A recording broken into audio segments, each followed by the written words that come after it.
દોસ્તો અત્યારે ખાસ જરૂરી છે HRPN ગવર્મેન્ટ ટીચર માટે. HRPN નંબરથી આપણે કર્મયોગી પોર્ટલ ઉપર આપણે APR સબમિટ કઈ રીતે કરવાનું એ જોઈએ.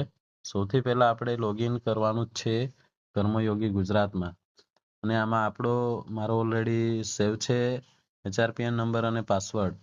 તમે પણ તમારો પાસવર્ડ અને HRPN આમાં નાખશો, પછી કેપ્ચા કોડ નાખીશું અને સેન્ડ OTP પર ક્લિક કરીશું. એક OTP આપણા પર આવશે, એ OTP એન્ટર કરીશું.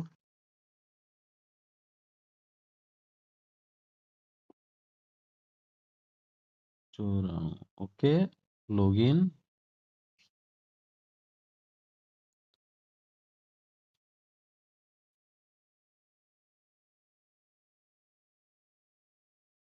ઓકે, પોતાની આઈડી ખુલશે, લોગિન થશે કર્મયોગીમાં. હવે આ રાઈટ સાઈડમાં 3 લાઈન છે, એના પર ક્લિક કરીશું અને એમાં બતાવશે એમ્પ્લોયી મોડ્યુલ. એમ્પ્લોયી મોડ્યુલમાં આપણે જવાનું છે અને એમાં બીજા નંબરનું છે લીવ, પછી એન્યુઅલ પ્રોપર્ટી રિટર્ન સબમિશન, એના પર આપણે ક્લિક કરીશું.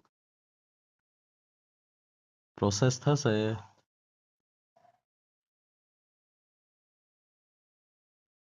એટલે અહીંયા એડ એન્યુઅલ પ્રોપર્ટી બીજા નંબરનું છે, add annual property return submission પર ક્લિક કરીશું.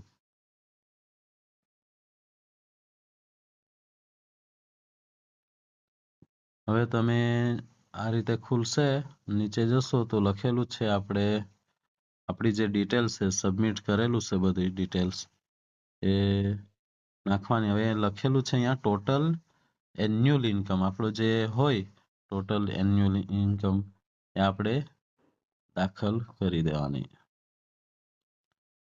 અને APR સબમિશન આપણે લખી દેશું કોઈ પણ comment. APR submission add to list કરીશું, સક્સેસફુલી થશે.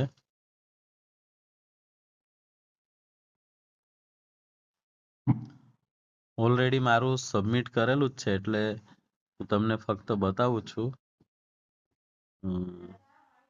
આ રીતે એડ ટુ લિસ્ટમાં આપણે એક અહીંયા બતાવે છે આ રીતે